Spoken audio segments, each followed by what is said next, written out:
I had planned for today, as I mentioned yesterday, to talk about something that a friend referred me to about, assault. And then we also got an email from a young man who wants us to talk about men's issues, not just women's issues. Well, as it happens, what I'm going to talk about is about men's issues. But I also want to explain to people who listen to videos that it's impossible for us to respond to each and every email that is sent to us, and it's impossible for us to do BBCs on all the suggested topics. So you're free to suggest things, but if we don't respond and we don't do a BBC, then please, there are other resources because we're just limited, okay? Anyway, so what I'm going to talk about is a website that I saw that is with some material on it by Jackson Katz, K-A-T-Z. And he's done work with assault, and he also comments about how our language colors how we look at sexual assault. So, for example, as we saw during the last few weeks, it's considered a women's issue. Yeah, that women are assaulted. It's always spoken of as women being assaulted, and it's a women's issue. And Jackson Katz, who's a man, says it's not a women's issue, it's a man's issue. Because it's the men who are doing the assaulting. So it's the men who have the issue. And so he says the way our language does it, it emphasizes the woman. So we think it's a woman's issue, but it's a man's issue. So he says, like, we start out with, Joe beat Mary.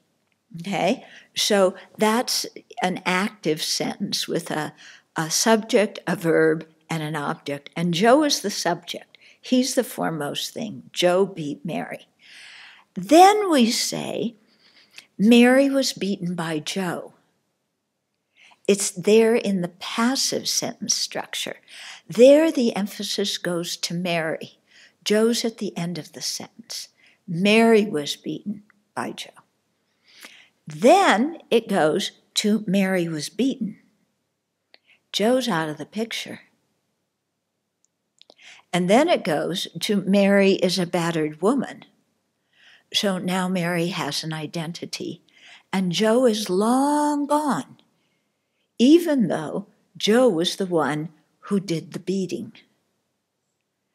And so Jackson Katz is saying we need to restructure our language to emphasize not the victim, but the perpetrator.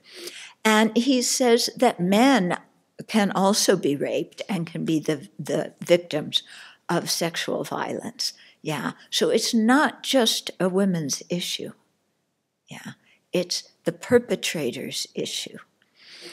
Okay, so then he goes on to say that often when he talks to groups of men and women about sexual assault, okay, he'll draw a line down the middle of the chalkboard, put a male symbol on one side, female symbol on the other side, and then he asks just the men, okay, and have the men answer the question while he writes down their answers. And the question is, what steps do you guys take on a daily basis to prevent yourselves from being sexually assaulted? He asks the men. And Katz responds, at first there is a kind of awkward silence as the men try to figure out if they've been asked a trick question. Okay. The silence gives way to a smattering of nervous laughter. And occasionally, a young guy will raise his hand and say, I stay out of prison. which is where most male sexual assault occurs. And then that's followed by another kind of awkward giggle among the men. And then eventually some man raises his hand and says, I don't do anything. I don't think about being sexually assaulted. It doesn't affect how I go through my day. Okay. Okay. Then he looks at the women and he asks the women the same question. What steps do you take on a daily basis to prevent yourselves from being sexually assaulted? Okay. Women throughout the audience immediately start raising their hands. As the men sit in stunned silence, the women recount safety precautions they take as part of their daily routine. Okay, so men don't think about being sexually assaulted at all. The women immediately, everybody raises their hand, because we all know. Yeah, we all know there's certain things that you do to prevent yourself from being sexually assaulted. So he starts writing down the things. So here are some of the ones that come out. I hold my keys as a potential weapon. Okay, I look in the back seat of the car before getting in. I carry a cell phone. Yeah, I don't go jogging at night. I lock all the windows when I sleep, even on hot summer nights. I'm careful not to drink too much, or I don't drink at all. I don't put my drink down and come back to it, because somebody may have put something in it. And I make sure that I see my drink being poured. I don't let anybody else pour it and bring it to me. I own a big dog. I carry mace or pepper spray. I have an unlisted phone number. I have a man's voice on my answering machine. I park in well-lit areas. I don't use parking garages. I don't get on elevators with only one man or with a group of men. I vary my route home from work. I don't go the same way every day. I watch what I wear. I don't use highway rest areas. I use a home alarm system. I don't wear headphones when jogging. I avoid forests or wooded areas, even in the daytime. Alone. I don't take a first floor apartment. I go out in groups.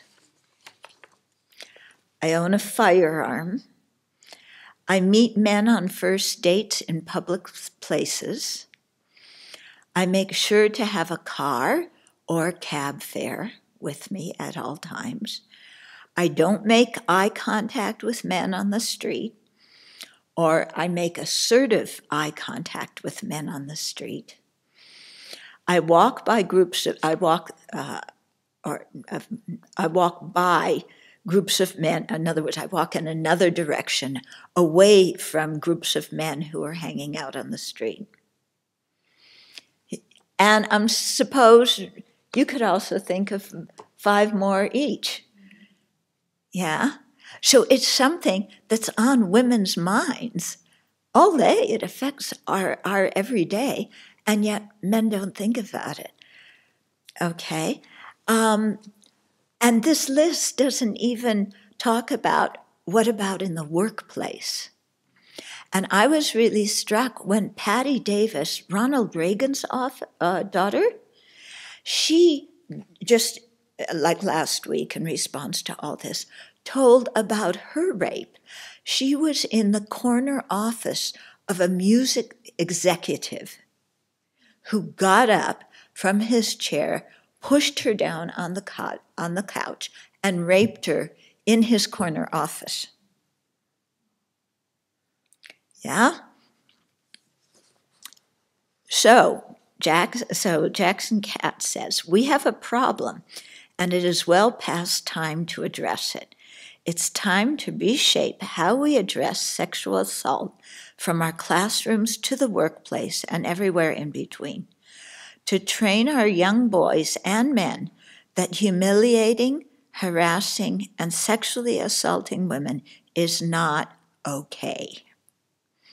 We have to start somewhere, and if you're interested in dropping some knowledge on the men and boys in your life, then take a listen to Jackson Katz's TED Talk and share it with others. And I listened to his TED Talk. It's great. It's really very, very good. And his thing, what he asserts at the end of the TED Talk, is he says that this is a men's problem and the focus needs to remain on men. He encourages men to be leaders in groups of other men. Okay, so that if somebody makes a lewd or degrading remark, that man will comment on it and say something to the effect of, "We can do better when talking about women," or "Such a comment is not okay. It's not welcome. It's not okay."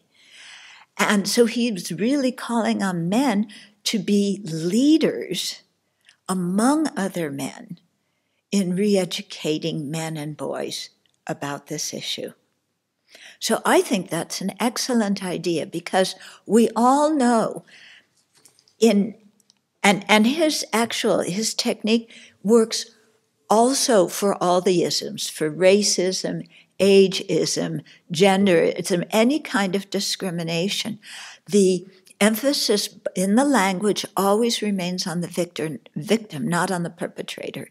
So we need to bring it back to the perpetrator, and we need people who are not in the oppressed group to stand up and say it's not okay to treat people in an oppressed group like this. Yeah, because we all know when you're in the oppressed group, if you try and say something, people say you're hysterical, you're emotional, you're blaming us, and we aren't involved, and on, and they don't pay attention. And this is what we saw, who was it? Hatch told the demonstrators outside to grow up. There were a few other really, Trump said that Blasey was lying. He said that that Kavanaugh was proven innocent. These things are not correct facts. They aren't facts at all. Sorry. Okay? And so similarly, in issues of racism or whatever, if we're not the oppressed group, we tend not to realize the discrimination that the oppressed people are going through, And so it's the people who are not oppressed who really have to speak up, because they're the ones that other people will listen to in the group of the non-victims. Okay? So here we've been talking about women, about sexual assault, and saying men have to speak up about that in groups of other men, okay, and individual men, and in terms of racism, if we live in America and we're white, we need to speak up about it when we're with other white people who make some kind of racist comment. If you're straight, then you need to speak up about when other people make comments about gays and lesbians. If you're not trans, you need to speak up for trans people. I mean, if you're not one ethnic group and that ethnic group gets slandered, you need to speak up for them. So it's really a call for all of us, to become more involved. And the way this relates to Dharma, because I don't want to just always make our BBC seem like social issues, It's, to me, this is related to Dharma because it concerns the happiness and well-being of other sentient beings. And, what is the basis of Buddha Dharma, first, don't harm others. Second, help them as much as you can. And so, these two basic premises of how we live as Buddhists involve, doing what we can to protect other people. And remember, one of the forms of generosity is the generosity of protection. Yeah, the generosity of love. So this is an act, doing these things is actual Dharma practice. Yeah, I'm not just trying, somebody said to me, was it yesterday, the day before? It was yesterday. One young woman came up, and she came when I was at NIC giving the talk, and she said she had been to Asia and met many monks, and none of them liked to talk about social issues and politics and so much, very much. And I said, actually, I don't like talking about politics very much, but they influence us. And they influence sentient beings and our welfare. So it's kind of necessary to do that, without a mind that blames people, but with an attitude that talks about the faults of certain mental states and the trouble with certain behavior, but remembering that the people who have these mental states and behavior are not evil people, they are not sinful, they are not hopeless. And we have wrong ideas and afflictions galore too, so it's none of our business to go around blaming other people. Our thing is to point out behaviors and attitudes and to look inside ourselves at our behaviors and our attitudes and correct them, because that's where the whole thing has to start. Yeah. But I see this as, this kind of speaking up as very much related to Dharma, especially for those following the Bodhisattva path, where our concern is really other sentient beings. Mm-hmm. Yeah. So I think all of the women here lifted their hands in response to her question about whether we did 80% of the things that were listed. And we raised our hands. Yes. When I listened to Jackson, to his TED Talk, I was thinking about the movie that we watched, The Mask You Live in, Mask You Live in. Uh-huh. And the other movie we watched, Misrepresented, and The Mask We Live in. Yeah. Okay, and the first one that I've watched 3 times now, that touched me a lot. The one on the men. It did. Yeah. The second one, I found it very interesting also, and some things kind of came to light, but a lot of that, having lived around a lot of women and had close women friends, I knew about a lot of this stuff. Mm-hmm. There are millions of women that have been raped that nobody has ever heard about. They don't tell anybody. Yeah. And men too, about the statistics show like 10% of the people raped are men or boys, which is a lot. Yeah. But it's not a lot comparatively. But I think that the reason the first movie touched me so much was not just because I am a man, but because that's where they were talking about the issues that are spawning these problems, how the men are being raised. Yeah. And if we want to address an issue, we got to address its causes. Yeah. And part of that movie, they talked about how men are relating to women. That was only part of that movie, but that was an important part of it. Yeah. That boys are growing up seeing violent sex on TVs and movies, and the internet. Little kids are watching internet where nobody's really watching them, and they're seeing the most distorted things before they're really at an age where they're engaging in intimate relationships themselves at all. Yeah. And I think that that's very important. Also, I think that, I don't know the statistics, but yes, a lot of men are raped in prisons, but I think a lot of males are raped when they're young and vulnerable. And I don't know how when they they're compare boys. as which is more and which is. Yeah, because I think when boys are raped also, they don't report it, and they feel the same kind of shame that women do. Yeah, very, very hard on them. Yeah. Okay, so this is part of our bodhisattva practice. And like you said, so much of it involves education. Yeah, so educating people when they're young, educating people when they're adults. Yeah. And we got a very nice email yesterday. I don't know if Venerable Sumpton sent it around to everybody or if I was the only one. And it was from one of the SAFE participants who was sharing that, you know, she was with a male friend, kind of a friend acquaintance, you know, who made some kind of remark. And she said normally, before she took SAFE, she would have just exploded at him. But what she did is she said, you know, listen, we need to talk. Can I explain to you, you know, what women's experience is when men assault them? And the guy said yes, and they talked for quite a long time. And she said that she really felt that her friend heard her and understood, you know?